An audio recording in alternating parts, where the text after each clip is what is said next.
माया नगरी में इन दिनों छोटे शहरों से आई प्रतिभा का लोहा हर कोई मान रहा है। इस बात में दो राय नहीं है कि छोटे शहर की लड़कियों में भी टैलेंट की भरमार है। वह भी अपनी मेहनत से दुनिया गढ़ सकती है। ऐसी ही एक दुनिया बनाई है बिहार की बेटी ऋषिका सिंह चंदेल ने। ऋषिका बिहार के छपरा जिले की रहने वाली है और इन दिनों टेलीविजन की दुनिया में छाई हुई है। ऋषिका की इन दिनों दूरदर्शन पर नई सोच नामक धारावाहिक प्रसारित हो रहा है, जिसमें उन्होंने मुख्य भूमिका निभाई है। इसके अलावा वह इस समय एक मेगा सीरियल की शूटिंग में व्यस्त, जिसमें वो मुख्य भूमिका निभा रही है।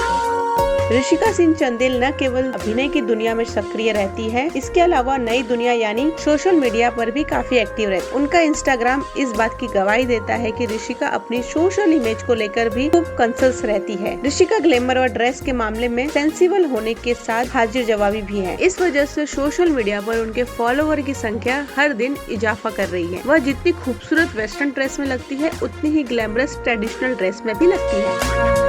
यह एक अभिनेत्री के लिए सबसे अच्छी बात यही वजह है कि वह हर तरह के रोल में फिट बैठ। उन्होंने जहां एक तरफ भाभी जी घर पर है सीरियल में काम किया है, तो दूसरी ओर सावधान इंडिया, CID, क्राइम पेट्रोल, विद्या जैसे धारावाहिकों में भी काम किया है।